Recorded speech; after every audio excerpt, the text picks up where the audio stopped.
하루의 끝자락에서 만나는 아로TV. 오늘은 주를 자에서 출세한 말당 관리의 이야기를 담았습니다. 옛 이야기와 함께 꿀잠 주무시기 바랍니다. 임백령은 자신의 장원급제를 축하해주는 술자리에서 처음 옥매를 보았어요. 그 순간 전신을 휩쓸고 지나간 짜릿한 전율은 평생 두 번 다시 경험할 수 없는 것이었지요. 옥매 역시 임백령의 수려한 용모와 글을 읽는 선비다운 학식과 성품에 반하여 둘은 동석한 다른 이들은 안중에도 없었고 서로 다정한 속삭임만 주고받았습니다. 이윽고 자리가 파하여 사람들이 모두 돌아간 후 둘은 자연스레 옥매의 처소로 함께 들어갔지요. 그리고 나란히 한 베개를 베고 누워 평생 부부의 연으로 살아갈 것을 맹세하였습니다. 임백령으로서는 옥매가 장낙원의 기생인 것도 문제가 되지 않을 만큼 깊은 사랑에 빠진 것이었어요. 그날부터 임백령은 옥매의 집에서 숙식을 하며 지냈어요. 옥매도 이런저런 핑계를 대며 되도록 바깥 출입을 삼가하였지요. 그런데 윤 판서는 자신의 집에서 술판이 벌어지는 날이면 어떤 억지를 갖다 붙여서라도 기어이 옥매를 불렀고 옥매도 장낙원의 기생인 이상 그의 명을 거역하기는 어려웠어요. 아씨는 어디 간 게냐? 그게 오늘도 윤 판서 댁에 간 것이냐? 임백령이 다그치자 여종은 우물쭈물 하며 대답을 얼버무렸어요. 그런 걸로 보아 옥매는 오늘도 분명히 윤 판서가 버리는 술판에 불려간 것이 확실했습니다. 임백령은 댓돌 위에 아무렇게나 신발을 벗어 던지고 거칠게 방문을 닫고는 방으로 들어갔지요. 괘씸한 윤 판서 놈 같으니. 임백령의 가슴 저 밑바닥에서부터 참을 수 없는 욕지기가 치밀어 올랐어요.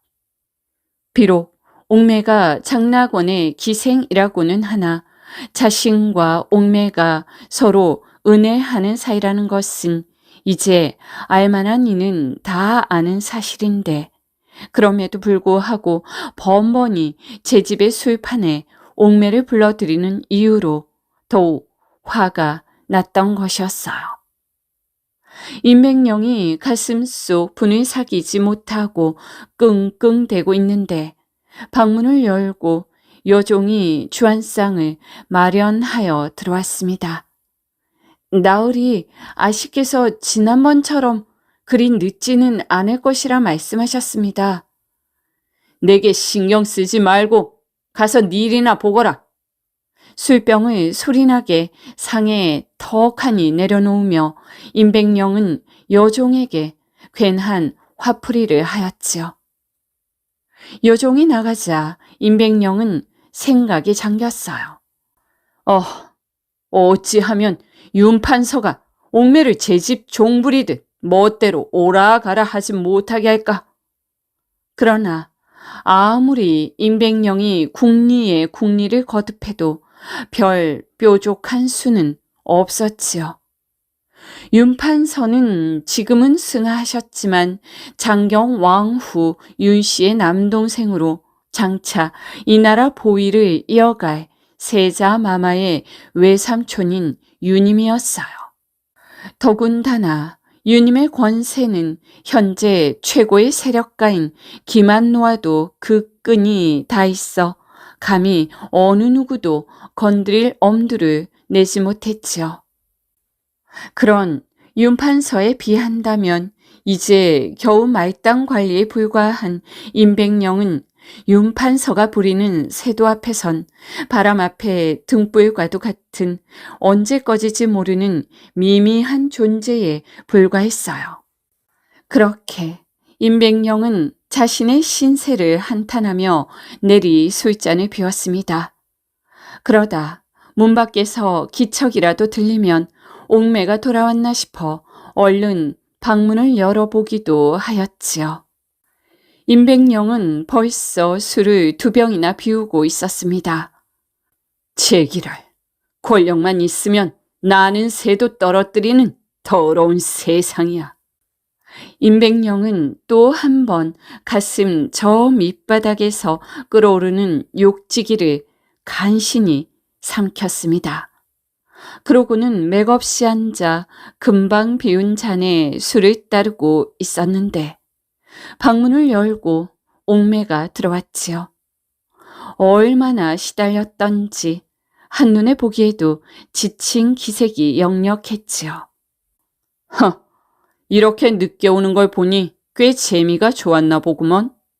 마음과는 다른 말이 불쑥 임백령의 입에서 튀어나왔어요.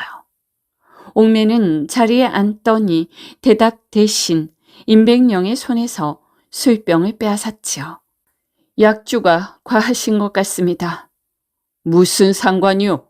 나는 새도 떨어뜨린다는 세도가들에 비하면 나 같은 말단 관직에 있는 놈은 기가에 버러지보다 못한 걸. 그러면서 임백령은 술을 냅다 들이켰지요. 옥매가 잠자코 앉아있자 임백령이 소리치듯 말했어요. 아니 왜 아무 말이 없는 게야? 명문 세도가들과 어울리다 보니 이제 나 같은 거는 안중에도 없더란 말이야?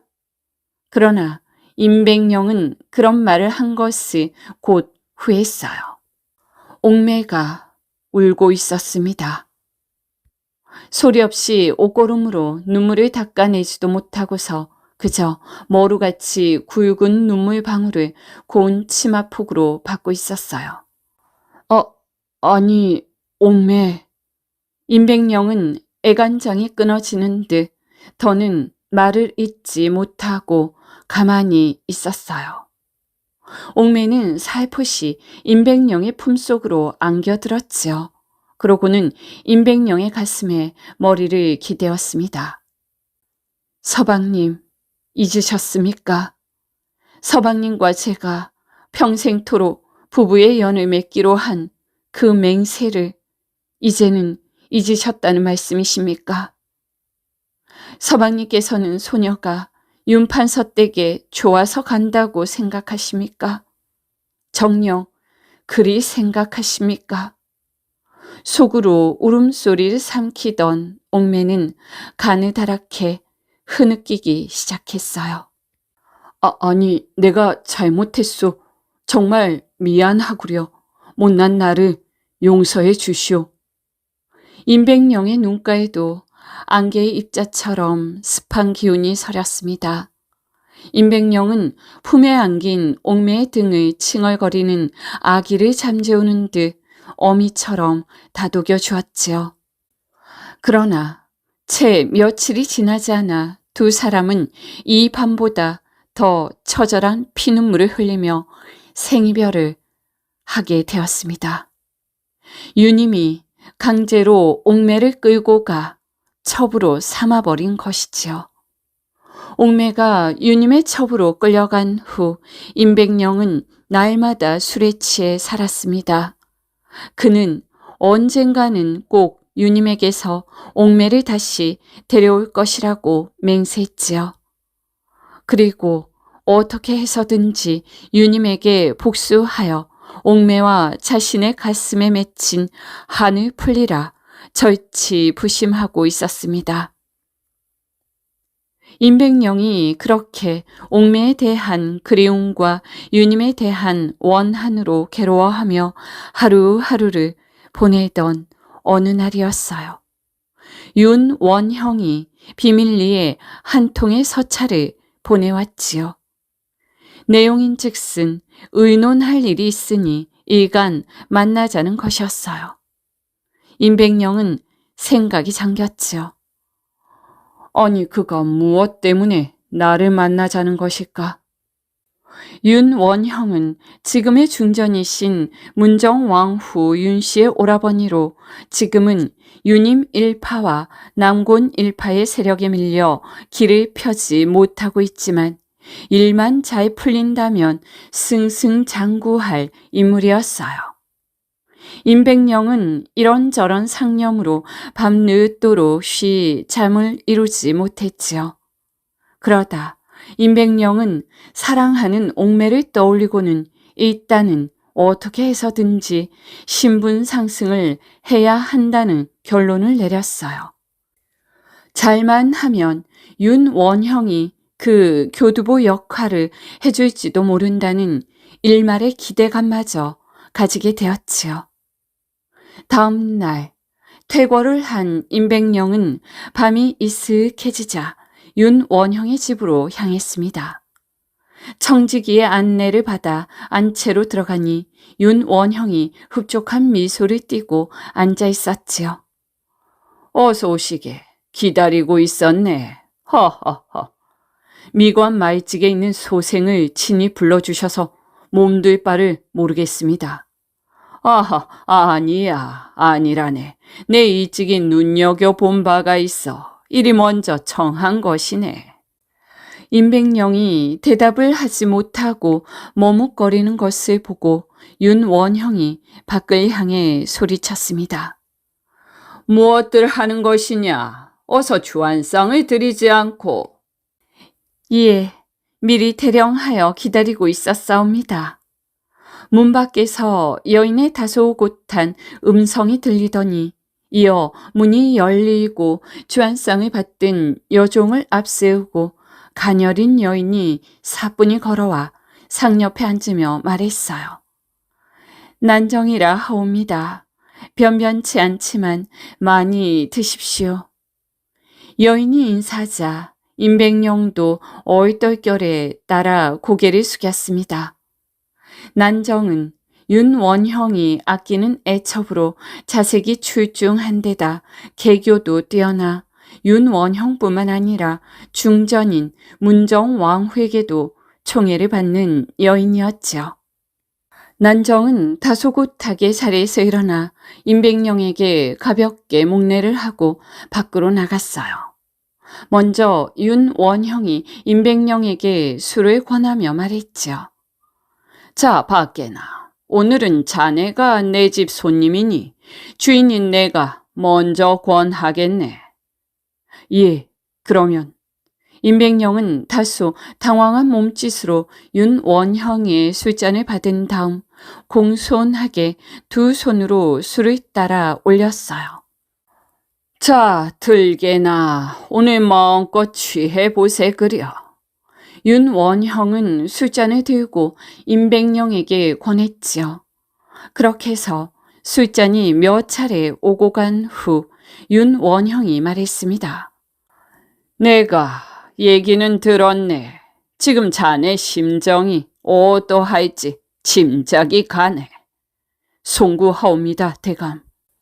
하니세, 유님이 제 세도를 내세워 사람으로서 못할 짓을 한 것이 어디 한두 번인가? 이는 이 나라 온 백성들이 다 알고 있는 일이야. 술잔을 다시 입술로 가져가는 윤원형의 얼굴에는 분노의 기색이 뚜렷했어요.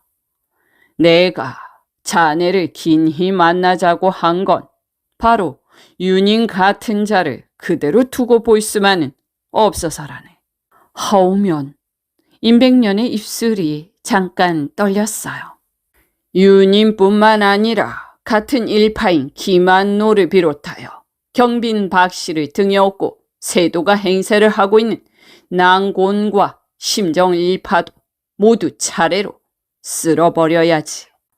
그러자 지난 며칠간 임백령의 머릿속을 혼란스럽게 했던 그 상념들이 깔끔하게 정돈되는 느낌을 받았어요.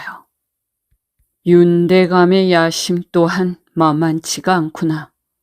지금 조정에서 윤대감의 존재는 미약할 따름이지만 경빈 박씨를 등에 업고 날뛰는 난곤, 심정일파와 세자 마마를 등에 업고 나이뛰는 유님, 김한누 이파의 세력 다툼은 어느 한쪽이 이기든 지든 머지않아 결판이 날 것이고, 그 다음 화살은 당연히 중전의 오라버니인 윤대감에게로 쏠릴 것이다. 그렇다면 그때 윤대감은 자신과 힘을 합쳐 저들에게 대항할 세력이 있어야 할 것이다.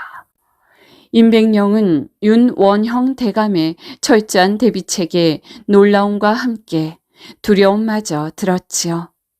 결코 만만하게 볼 인물이 아니라고 생각되었어요. 아니, 왜 말이 없는 겐가? 내 말이 너무 심했는가? 하하하하.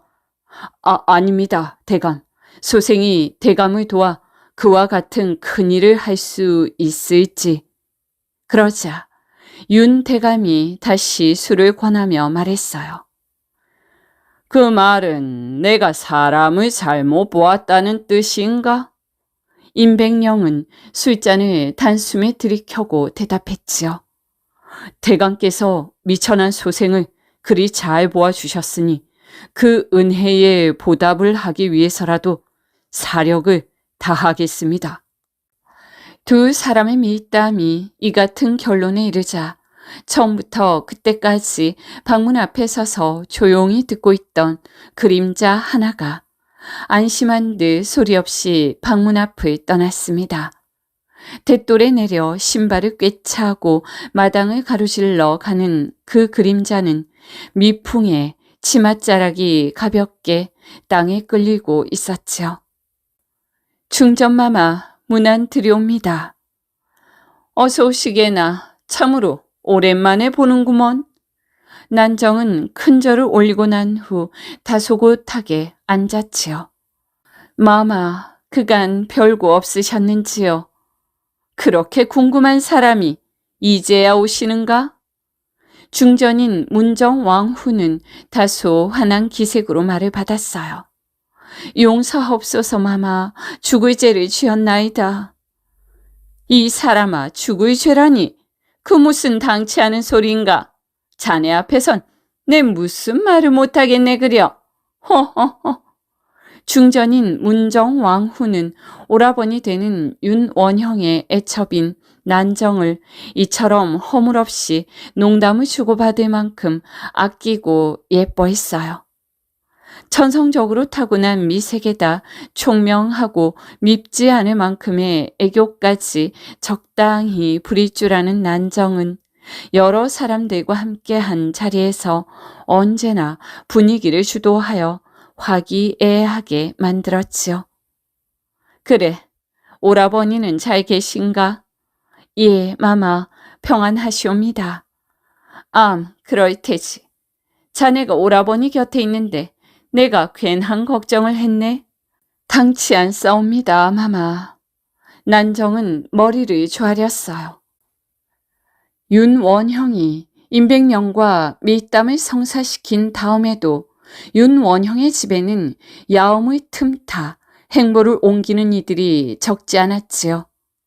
그들은 하나같이 윤원형의 말에 통탄도 하고 공감도 표하며 술자리가 파할 무렵이면 어김없이 윤원형이 내미는 손을 굳게 잡았습니다.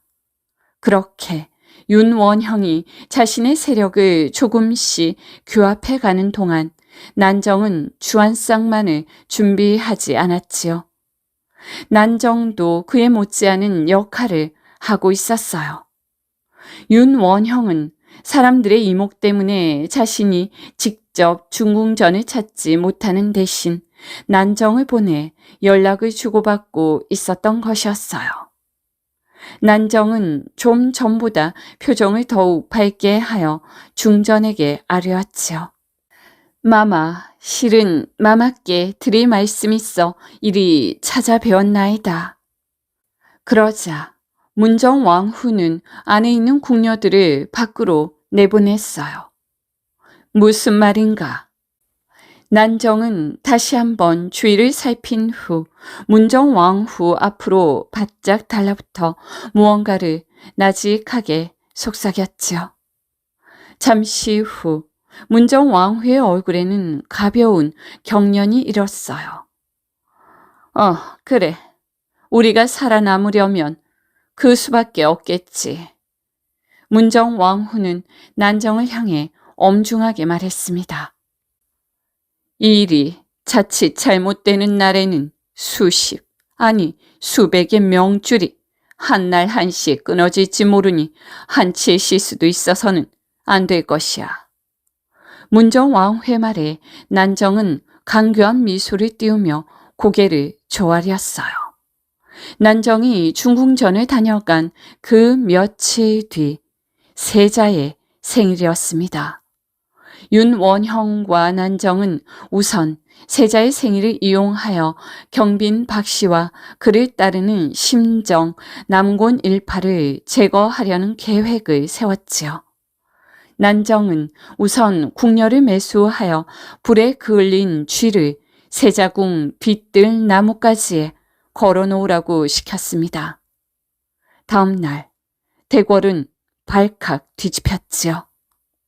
이것은 세자의 생일을 앞두고 세자를 죽이려는 음모라는 공론이 들끓었어요. 또한 그러한 음모의 배후로 경빈 박씨를 지목했지요. 당시 경빈 박씨에게는 장성한 아들 복성군이 있었는데 만약 세자가 죽으면 뒤를 이어 보위를 이을 사람은 복성군밖에 없기 때문이었어요. 결국 경빈 박씨와 복성군은 사약을 받았고 경빈 박씨를 비호하던 심정, 남곤 일파도 모두 죽임을 당했습니다. 그러나 유님 일파는 중종대왕이 승하한 후 인종이 등극하자 임금을 등에 업고 제3상인 양 더욱 날뛰었어요. 잠시 고삐를 늦추고 숨을 죽이고 있던 윤원형, 정순붕, 임백령 등은 인종이 보위에 오른 지 8달 만에 인종을 독살하고 문정 왕후 윤씨의 아들인 경원대군을 새로운 왕으로 추대하니 이가 곧 명종이었습니다. 그러나 명종은 나이가 10살 밖에 되지 않아 문정 왕후 윤씨가 수렴 청정을 하게 되었지요. 그녀는 바로 유님 김한노 이파를 역적으로 몰아 모조리 죽였다고 합니다.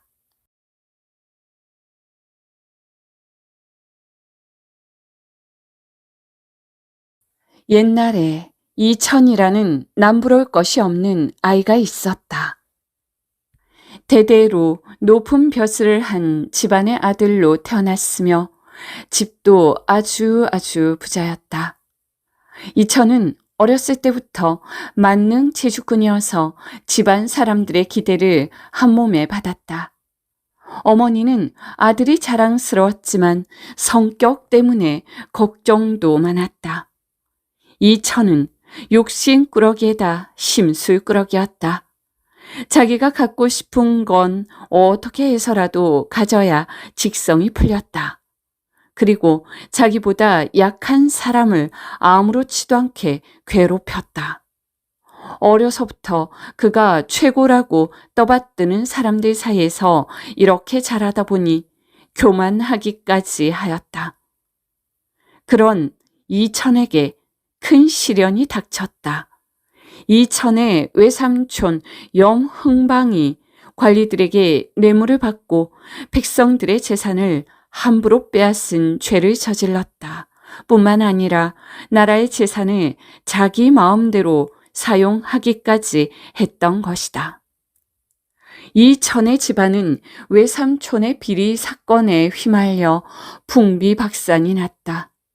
재산은 모조리 나라에 빼앗기고 아버지는 감옥에서 세상을 떠났다. 가족은 모두 뿔뿔이 흩어져 버렸다. 그러자 사람들은 이렇게 말했다. 가난한 백성들을 괴롭혀가지고 잘 먹고 살더니 그래 뭐 벌 받았다 벌 받았어. 참 힘있고 재산이 있을 때는 문지방이 닳도록 찾아오던 사람들이었는데 눈앞에서 등을 돌려버리는 것이 아니었던가. 이때 이천의 나이가 겨우 13살이었다. 옛날에는 법이 엄하여 잘못한 사람만 처벌을 받는 것이 아니라 그 가족까지 벌을 받아야 했다. 죄인의 가족은 목숨을 잃거나 평생 관청에서 종노릇을 해야 했다. 다행히 이천의 지방과 친하게 지냈던 스님 한 분이 산속에 있는 절에 이천의 형제를 몰래 숨겨주고 공부와 무예를 가르쳐 주었다. 어린 나이에 미래와 가족을 모두 잃어버렸지만 이천은 공부를 게을리 하지 않았다. 새벽 일찍 일어나 스님들과 함께 예불을 올리고 오전에는 글공부를 했다. 낮에는 절에서 쓸 나무를 하고 스님들이 쓰는 방을 청소하고 절 구석구석을 깨끗이 비질하였다. 그날 해야 할 일이 끝나면 스님들에게 무예를 배워 몸을 단련했다. 저녁을 먹은 후에는 다시 글공부를 하였다. 그러자 동생은 형을 비웃으며 말했다.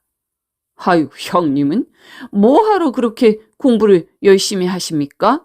어차피 세상에서 쫓겨난 몸이잖아요. 공부해봤자 죽노릇밖에 더 하겠습니까? 그렇지만 이천은 언젠가 꼭 기회가 올 것이라고 믿었다. 그 믿음은 몇 년 후 현실이 되었다. 얼마 지나지 않아 고려가 망하고 이성계가 조선이라는 새로운 나라를 세웠다. 이천은 더 이상 죄인이 아니었다. 이제는 바깥 세상에 나가 살아도 괜찮았다. 이천에게 새로운 길이 열린 것이다. 이천은 18살 때 뛰어난 무예 실력을 인정받아 무관이 되었다. 당시 조선은 고려 말에 소탕한 왜구들이 다시 기승을 부려 골머리를 앓고 있었던 것이다. 태종은 이천에게 왜구들을 무찌르라고 명했다. 이천은 왕의 기대를 저버리지 않고 대마도 정벌 때 큰 공을 세웠다. 태종은 이천에게 충청도의 군사를 책임지는 병마절도사라는 높은 벼슬을 내렸다. 충청도로 내려간 이천은 군선을 개조하기로 마음먹었다. 왜구들과 바다에서 맞서 싸우면서 뛰어난 군사들만큼이나 배와 무기도 중요하다는 것을 깨달았기 때문이다. 대마도 정벌에서 화약무기의 위력을 실감한 이천은 화약무기가 얼마나 중요한지를 알았다. 화약무기는 군사 100명에 비적하는 힘이 있다. 그런데 이 무기들을 이용할 수 있는 배가 없으니 안타까운 노릇이 아닌가. 우선 배부터 새롭게 만들어야겠다.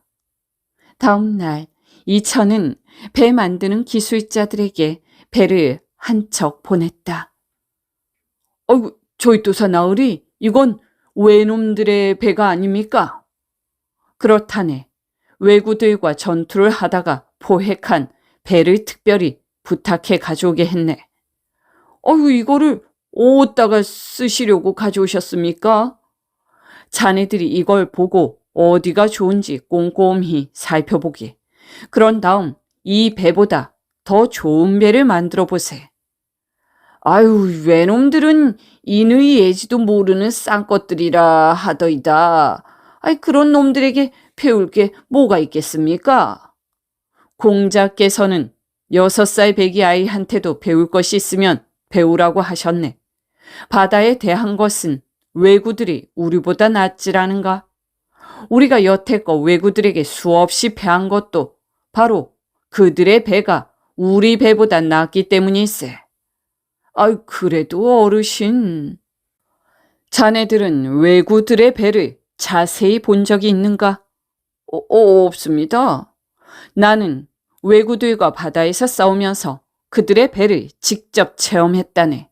그들의 배는 우리 배보다 훨씬 민첩하고 날렵하게 움직이고 속도도 빨랐네. 어째서 왜구들의 배가 우리 배보다 좋은지 꼭 찾아내야 하네. 이것은 명령이니 빨리 시행하도록 하게. 배 만드는 장인들은 불만에 찬 표정으로 이천을 바라보았다. 아이고 참, 한양에서 내려온 양반이 뭐 배에 대해 알면 얼마나 안다고? 아이 평생 우리는 배만 만들어 왔는데 말이야. 감히 우리를 가르치려고 하나? 마음은 이러했지만 어쩔 수 없이 이천의 명령대로 왜구들의 배를 살펴보기 시작했다. 얼마 후 장인의 우두머리가 이천을 찾아왔다. 그래, 영구에는 친척이 있었는가? 예. 왜구의 배는 조선의 배와 밑바닥 모습이 다릅니다. 조선의 배는 주로 얕은 바다에서 다니기 때문에 밑을 평평하게 만드는데 왜구들은 깊은 바다에서 오랫동안 배를 타고 다녀야 하기 때문에 배의 밑바닥을 뾰족하게 만들었습니다.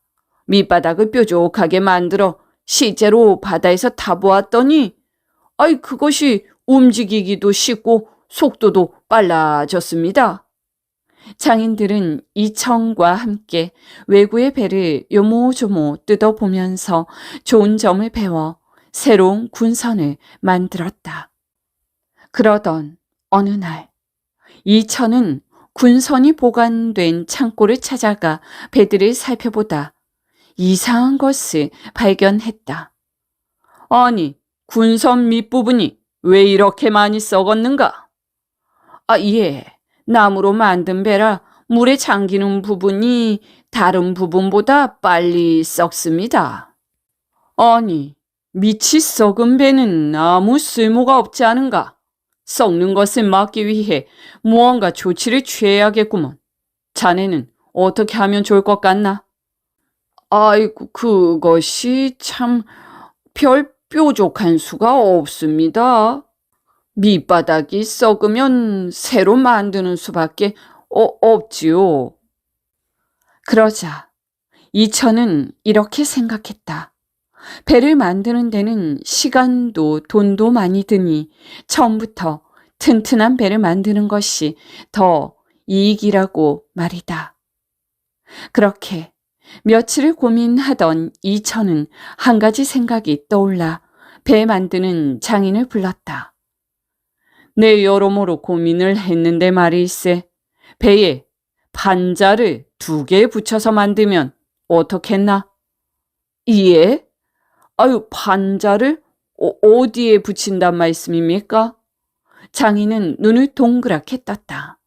지금까지 몇십 년 동안 배를 만들어 왔지만 판자를 2겹으로 대서 배를 만든다는 이야기는 들어본 적이 없었다.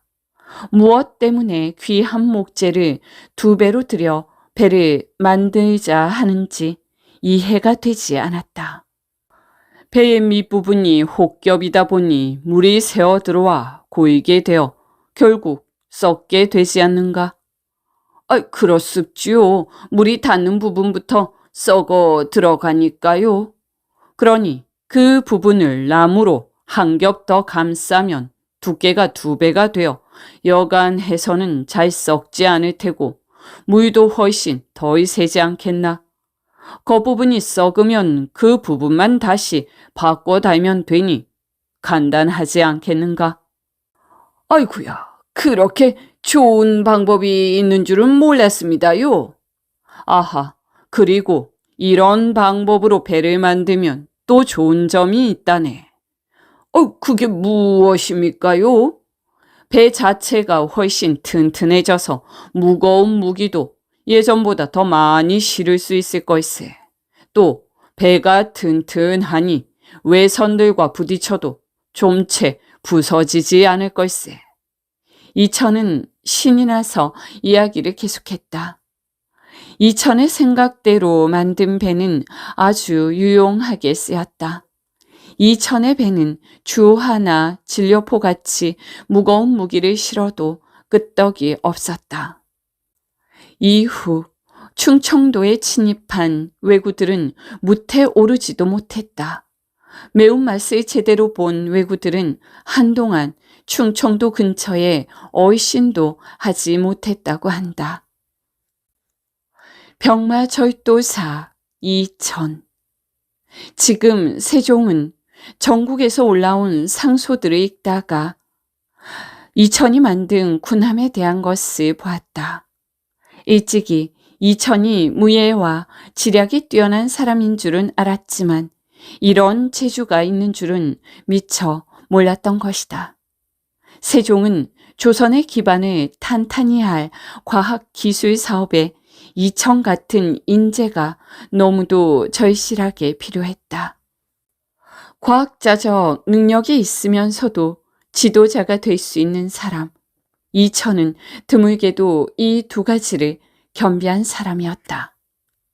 세종은 문제가 생겼을 때 능동적으로 해결하는 이천의 적극성과 추진력을 높이 샀다. 또 그가 아랫사람을 아주 잘 부린다는 것도 알았다. 그리고 이천은 수많은 군사들을 꼭 필요한 위치에 배치하여 효율적으로 일하는데 탁월한 능력이 있었다. 세종에게는 그렇게 사람을 이끌어가는 역량을 가진 사람이 꼭 필요했다. 세종은 당장 이천을 충청도에서 한양으로 올라오게 하여 과학사업의 지휘를 맡겼다. 하지만 이천은 자신이 왜 그 일을 해야 하는지 도무지 납득이 되지 않았다. 그는 무인의 길이 자기에게 제일 잘 맞는다고 생각했고 앞으로도 계속 그 길을 가고 싶었다.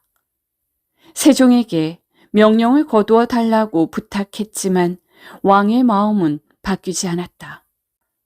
전하, 신은 전쟁터에서 목숨을 걸고 싸우는 무인이기에 내리신 명은 제게는 버거운 임무입니다. 저에겐 그런 능력이 없사옵니다. 부디 명을 거두어 주소서. 그대의 능력은 군선을 개조한 것만으로도 충분히 알 수 있소. 아니옵니다. 그것은 그저 운이 좋았을 뿐이옵니다. 그대는 왜 군선을 새롭게 만들었소? 그것이 왜구들을 물리치는데 꼭 필요했기 때문입니다. 짐이 그대에게 명한 과학 사업들도 국가의 근본을 단단히 하는데 꼭 필요한 것이오. 그러나 신은 거기에 대해 아는 것이 전혀 없사옵니다. 군선을 개량했던 것처럼 하면 돼요. 그대는 군선에 대해 아무것도 몰랐지만 우리 수군에 꼭 필요한 배를 만들지 않았소?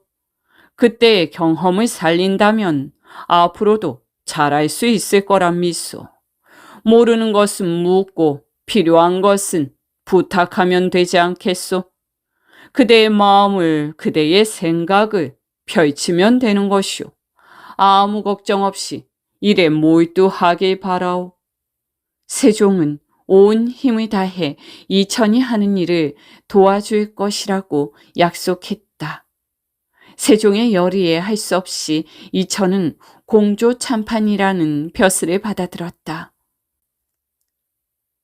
그렇게 이천에게 내려진 첫 번째 임무는 금속 활자를 개량하는 것이었다. 당시 쓰이던 금속 활자는 태종 때 만들어진 조선 최초의 금속 활자 개미자였다. 그런데 개미자에는 문제가 많았다. 활자 표면이 울퉁불퉁해 인쇄가 선명하지 않았고 활자 배열이 잘 흐트러져 인쇄할 때 애를 많이 먹었다. 약 2년에 걸쳐 이천은 정초를 비롯한 동료들과 함께 성능이 뛰어난 금속 활자를 만들기 위해 연구를 거듭하였다. 그래서 만들어진 것이 경자자이다. 경자자는 개미자에 비해 훨씬 정교하고 표면이 매끈해 수액과 많은 복잡한 한자도 또렷하게 찍혔다. 세종은 경자자를 마음에 들어 했지만 이천은 경자자가 마음에 차지 않았다. 이천은 경자자보다 실용적인 활자를 만들기 위해 금속을 연구하기 시작했다. 그래서 만들어진 것이 노쇠를 이용한 갑인자이다. 갑인자는 밀랍을 사용해 고정시킬 필요가 없는 데다 활자 크기도 고르고 네모나게 만들어져 판으로 짜기가 쉬웠다. 게다가 한글 활자도 만들어 한문을 모르는 백성들을 위한 책을 찍을 수 있었던 것이다. 갑인자를 대량으로 만들려고 할 때 하필이면 나라에 비축해둔 동이 모두 떨어졌다. 이천은 손을 놓고 기다리지 않고 광산으로 달려가 동이 포함된 암석을 쉽게 확인할 수 있는 방법을 개발했다. 이처럼 이천은 문제가 있으면 어떻게 해서든 그것을 해결해야 직성이 풀렸다. 세종은 늘 생각하는 왕이었다. 그런데 그 생각을 실현시켜줄 사람 또한 그의 곁에 있었다. 그들은 바로 장영실과 이순지, 그리고 이 두 사람을 이끌어줄 이천이었다. 세종은 왕이 되기 전부터 우리 실정에 맞는 달력을 만들고 싶었다. 드디어 그 생각 또한 이루어지기 시작했다. 이순지는 천문학 지식으로는 중국 천문학자보다 뛰어나 머리 역할을 하였다. 달력을 만들기 위해 무엇이 필요한지 이순지는 잘 알고 있었기 때문이다. 장영실은 손의 역할을 하였다. 그는 달력을 만드는 데 필요한 천문 관측 기구를 만들었다. 관측 기구는 정확성이 생명이기 때문에 아주 조금이라도 실수를 하면 쓸모가 없는 물건이 되어버렸다. 그래서 장영실만큼 금속을 잘 다루는 장인이 있었기에 여러 관측 기구가 제대로 만들어질 수 있었던 것이다. 이천은 발의 역할을 하였다. 그는 모든 일이 차질 없이 이루어지도록 애를 썼다. 계획을 짜고 누구에게 무엇을 부탁할지를 정하고 수많은 기술자들이 하는 일을 일일이 감독하였다. 사람들의 하소연과 불평을 듣고 문제를 해결하는 것도 그의 일이었다. 이렇게 이천에게는 해야 할 일이 늘 산더미처럼 쌓여 있었다. 왜냐하면 조선시대 왕 중에서 가장 열심히 일했던 세종은 무슨 일만 생기면 이천을 불렀으니 말이다. 그러나 이천은 힘든 줄을 몰랐다. 일하기를 워낙 좋아하는 데다 새로운 것에 대한 호기심이 컸기 때문이다. 그리하여 이천은 세종의 예상보다 훨씬 빨리 일을 마무리 지었다. 그러나 이천은 그 성과를 음미할 새도 없이 다른 일을 하느라 정신이 없었다. 당시 이천이 했던 일들을 살펴보면 그가 하지 않았던 일을 찾는 것이 더 빠를 정도라고 한다. 경복궁에 화재 진압 장치를 만들었는가 하면 악기를 새롭게 만들었고 도량형을 통일하기 위해 정확한 측량 기구를 만들어 전국에 나누어 주기도 하였다. 또 칼과 활, 갑옷도 개량했다. 뿐만 아니라 무인으로 왜구와 여진족이 침입해오면 갑옷을 입고 전쟁터로 달려갔다. 수시로 세종의 명을 받아 명나라의 사신으로 떠나기도 했다. 이후 세종이 맡긴 과학 사업이 끝난 후 이천은 무인으로 돌아갔다. 무인으로 일하면서 이천은 화약 무기를 개량했다. 당시 화약 무기는 무겁다는 것이 문제였다. 여진족이나 외구와 싸울 때 화약을 쓰고 싶어도 무거워서 포기할 때가 많았다. 이천은 가장 파괴력이 큰 대왕구를 반으로 쪼개는 방법을 개발했다. 반으로 쪼개서 가지고 다니다가 싸울 때 조립하는 방법이었다. 이 무기를 가지고 이천은 여진족과 직접 싸웠다. 이때 이천의 나이 61살이었다. 어릴 적 집안이 풍비박산이 나고 절에 숨어 살면서도 자신의 미래에 대한 확신을 버리지 않고 공부했던 그 소년. 이천은 이렇게 조선에 없어서는 안 돼 슈퍼맨이 되어 있었다.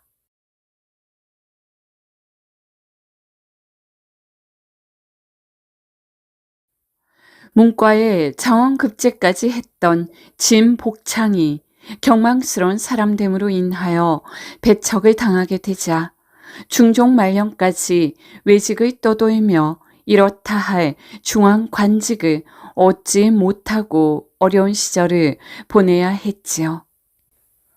명종이 즉위한 직후 명종의 어머니인 문정왕후가 대리청정을 하였고 외삼촌 윤원형이 실권을 장악했어요. 이들은 인종의 외삼촌인 윤임이 이끄는 대륜 세력을 제거하고 을사사화를 일으켜 잠재적인 반대 세력인 사림을 중앙정계에서 대거 축출하였지요. 이때 진복창은 윤원형의 신복이 되어 신창 관리 시절 자신을 공경에 빠뜨렸던 사림 세력을 제거하는 데 크게 기여하였습니다.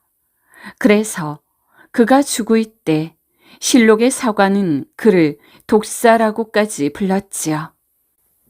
명종 4년 5월 진복창은 홍문관 부제학을 거쳐 마침내 대사헌에 오르게 됩니다. 사람을 죽이고 살리는 자리를 맡은 것이었어요. 진복창은 대사관 때도 그랬지만 대사헌이 되어서도 적절한 때에 여러 차례 사의를 표명하며 강직함을 과시했지요. 문정왕후는 말할 것도 없고 명종까지도 여차하면 미련 없이 사직서를 내던지는 진복창의 모습에 감복하지 않을 수 없었습니다. 이것은 진복창이 사심이 없는 신하라고 오판하게 만들었지요. 진복창이 맨 처음 장령이 될 때 힘써 추천한 이는 훗날 을사사화에서 공을 세우게 되는 허자라는 인물이었어요. 당시 을사사화를 일으킨 세력 중 4명이 위사공신에 책록되었는데 허자는 정순붕, 임백령과 함께 1등 공신이 되었고 윤원형은 2등 공신이었죠. 그런데 대사헌에 올라 실세로 떠오른 진복창은 2조 판서인 허자도 우습게 알았어요. 결국 진복창은 허자를 제거하는데 앞장섭니다. 진복창의 권력욕은 그칠 줄은 몰랐어요. 당시 병조 판서 이중경은 윤원형도 함부로 못할 만큼 내외에서 큰 신망을 얻은 인물이었죠. 마침 집도 가까워서 진복창은 이중경과 친해지려고 무진장 애를 썼습니다. 한 번은 이중경의 친척인 이사증이 잔치를 베풀었는데 진복창이 이중경의 곁에 앉게 되었어요. 이때 진복창은 술에 취해 이중경에게 다음과 같은 말을 했다고 합니다. 왜 구수담이 나를 쳐버렸는가? 이중경과 구수담은 아주 가까운 사이였어요.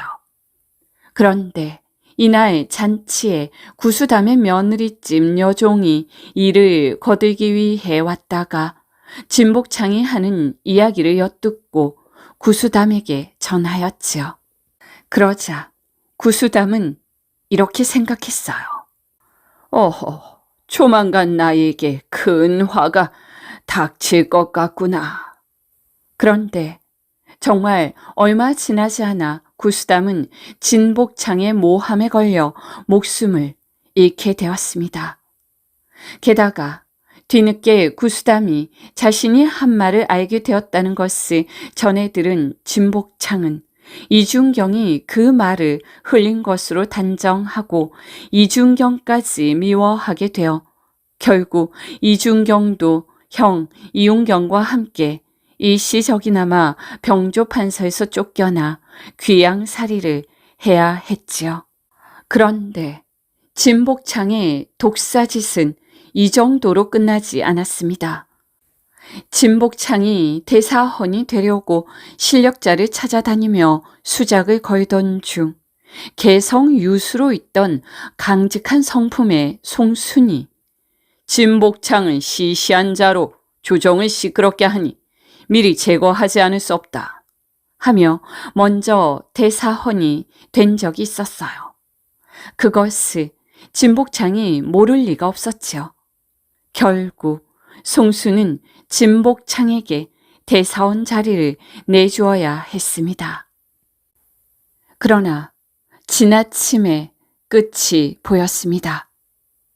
허자를 제외하고 사림의 존경을 받고 있던 네 사람이 진복창의 공작으로 화를 입게 되자 홍문관, 직제학, 홍담을 비롯한 뜻있는 젊은 신료들이 들고 일어났지요. 이것이 계기가 되어 그동안 진복창의 손발 노릇을 하던 사원부, 사간원까지도 돌아섰고 조정 대신도 진복창을 멀리 내쳐야 한다는 의견을 계속해서 올렸어요. 그러나 문정 왕후의 통제하에 있던 명종은 한사코 진복창은 강직하고 나라를 위하는 신하다 하며 감싸려고 했지요. 현시적인 정치가이기도 했던 윤원형은 진복창을 더 이상 보호하다가는 그 화가 자신과 누님인 문정왕후에게도 미칠 것을 예감하고 진복창을 삼수로 유배 보냈습니다. 그런데 진복창의 화는 여기에서 그치지 않았지요. 그로부터 10년이 지난 명종 16년 그의 아들 진극당이 과거에 급제했어요. 그때 사간원에서 진복창의 출신을 문제 삼았지요. 진복창의 어머니가 음녀라는 것이었어요. 음녀라 하면 기녀이거나 노비 출신이었을 가능성이 높다는 것이었지요. 만일 이것이 사실이라면 진복창은 말할 것도 없고 진극당도 과거에 응시할 수 있는 자격이 애당초 없었던 것이었어요. 어머니의 출신을 둘러싼 정확한 진실은 알 수 없었지만 결국 진극당의 급제는 취소되었고 그의 과거를 허용해준 관리들까지 처벌을 받았습니다. 하지만 삼수로 유배해 간 진복창은 조금도 기가 죽지 않았다고 하지요.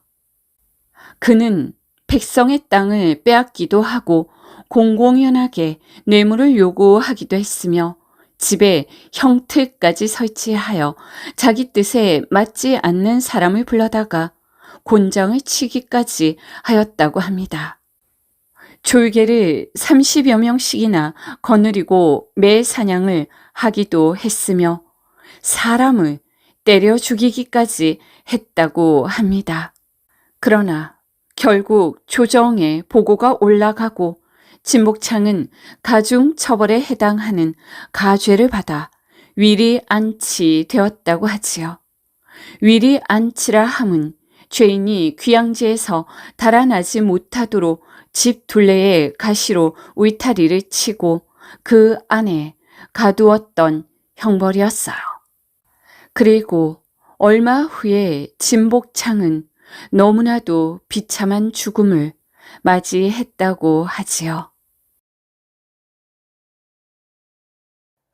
오늘 이야기는 인간의 복수심과 출세에 대한 욕망이 어둡고 음모로 가득한 세계를 그려내고 있는 것 같습니다. 우리가 삶 속에서 마주하는 선택과 그 선택으로 인한 결과에 대한 혼란과 불안을 조용히 반영하고 있죠. 삶은 항상 선택의 연속이며 그 선택이 우리의 미래를 결정짓게 되는 것 같습니다. 그러나 그 선택의 결과는 예측하기 어려울 뿐만 아니라 때로는 뜻밖의 결과를 가져올 수도 있지요. 이런 상황에서는 여러 선택지 중 다른 이들의 성공을 따라가려는 유혹을 느낄 수도 있습니다. 그러면서 공정하고 올바른 길을 따르는 것이 쉽지 않다는 인간의 본성이 꿈틀거리기도 하지요. 이는 삶 속에서 우리가 항상 고려해야 할 중요한 고민거리라는 생각을 하게 되는 것 같습니다. 긴 시간 들어주셔서 감사합니다.